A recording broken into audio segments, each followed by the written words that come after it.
Nah, sekilas memang sama ya, tapi kalau teman-teman lihat rancang bangun dan materinya memang agak berbeda ya kalau dilihat dengan teliti ya. Tapi yang cukup jelas berbeda itu adalah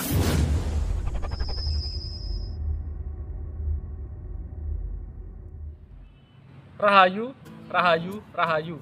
Ketemu lagi dengan saya Teddy Wahyono di channel tempat mengenal keris dan pusaka Nusantara lainnya dengan akal sehat dan hati terbuka. Nah, kali ini saya akan membahas sebuah keris sederhana yang sangat unik ya dan juga banyak dicari. Nanti saya kasih tahu alasannya kenapa kok banyak yang mencari keris sederhana ini ya.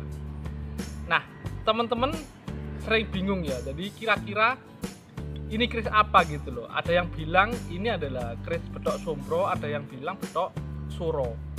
Nanti juga akan saya jelaskan perbedaannya ya. Jadi keris karya Bu Sombro, Nyi Sombro dan karya Joko Suro ya. Nah, sebelum saya bahas buat teman-teman yang belum subscribe, silahkan subscribe dulu biar tidak ketinggalan informasi dari channel ini.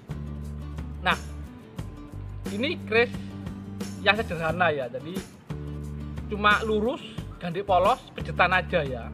Pejetannya tidak terlalu kelihatan ya, pejetannya cuma kecil ya. Bilanya tipis, pendek dan lebar ya. Jadi ini dimasukkan jenis betok ya, jenis betok. Cuman ini bukan betok era Kabudan ya. Dan orang sering nyebut ini sebagai keris Betok Suro. Ada yang bilang Betok Sombro. Sekarang saya punya dua ya.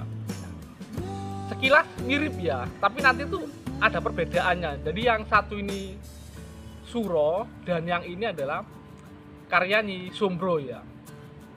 Jadi ini yang dianggap karya Nyi Sombro. Sebenarnya perbedaannya juga di pesi ya nanti itu ya.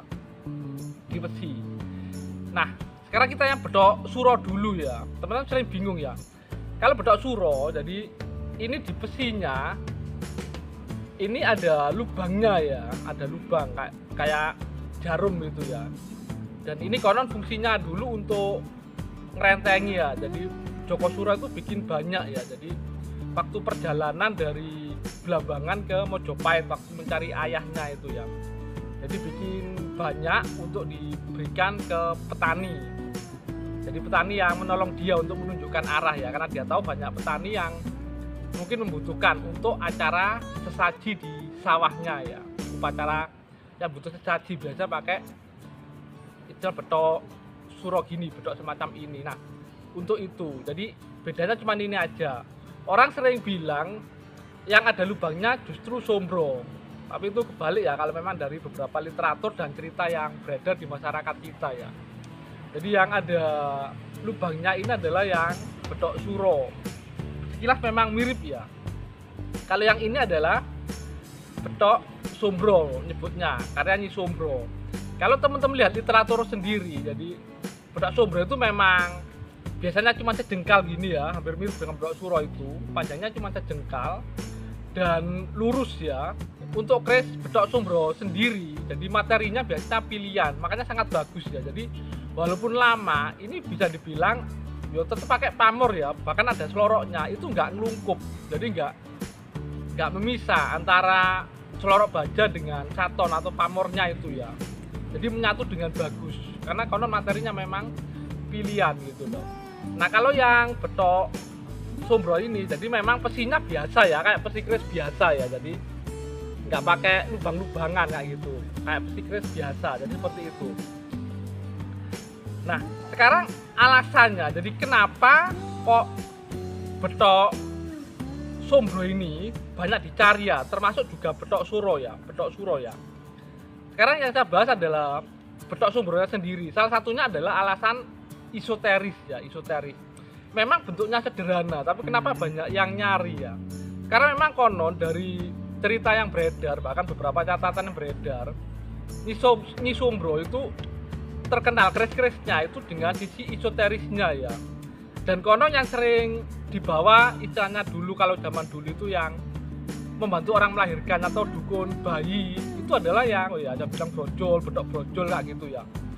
Jadi ini, jadi konon memang terkenal jadi untuk menolong orang melahirkan, untuk menyembuhkan beberapa penyakit, terus mengusir hama tanaman seperti itu ya, dan beberapa fungsi yang lain.